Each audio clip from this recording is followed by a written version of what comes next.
नीम करौली बाबा जी हमारे प्यारे बाबा जी, जिनको कि कमली वाले बाबा जी के नाम से भी जाना जाता है, कंबल वाले बाबा जी। जब उन्हें मालूम पड़ता है कि किसी भक्त को उनकी इस समय ज़रूरत है तो वो खुद ही वहाँ पहुँच जाते हैं। एक बार वो ऐसे ही अपने एक बहुत ही गरीब से साधारण से बुजुर्ग दंपत्ति जो उनके सच्चे भक्त थे, उनके घर अचानक से बिन बुलाए पहुँच गए और बोले कि आज रात में यहीं विश्राम करूँगा। वो तो दंपत्ति अत्यंत प्रसन्न हो गए, जो भी रूखा सूखा उनको भोजन था अर्पण किया और एक चारपाई जो उनके पास थी वो उनको सोने के लिए दे दी और खुद जमीन पर सो गए।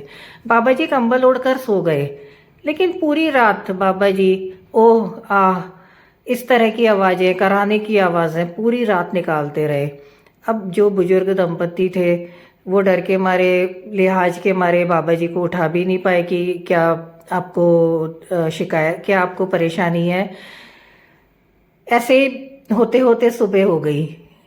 जब वो उठे तो बाबा जी ने अपने ऊपर जो कंबल ओढ़ा हुआ था वो तह करके उन पुरुष को दिया और बोले कि इस कंबल को गंगा नदी में प्रवाहित कर देना और रास्ते में खोलकर नहीं देखना।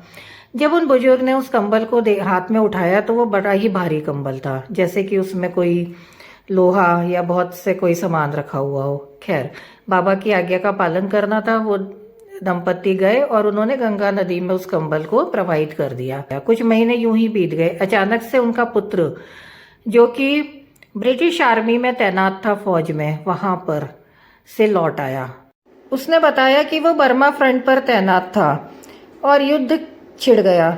उस युद्ध में वो और उसके कुछ साथी दुश्मन फौज ने पकड़ लिया और उनको चारों तरफ से घेर लिया। वही रात थी जब नीम करौरी बाबा ने उनके घर विश्राम करा था और रात भर वो आहा ऊह की आवाज़ से कराते रहे।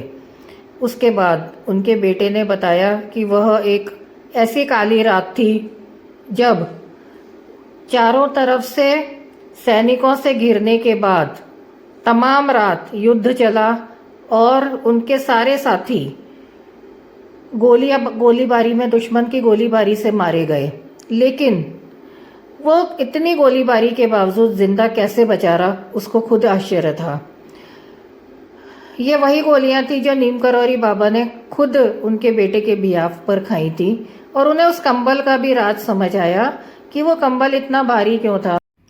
और उसमें कंबल में से जो लोहे लंगड़ की आवाजें आ रही थी वो उसके बेटे के बिहाफ पर खाई हुई गोलियों की आवाज थी। और नीम करौरी बाबा का ये जो उनके ऊपर उपकार रहा, ये सुनकर वो दंपत्ति नीम करौरी बाबा के आगे नतमस्तक रह गए। तो ऐसे हैं हमारे नीम करौरी बाबा। जय हनुमान, जय नीम करौरी बाबा जी की।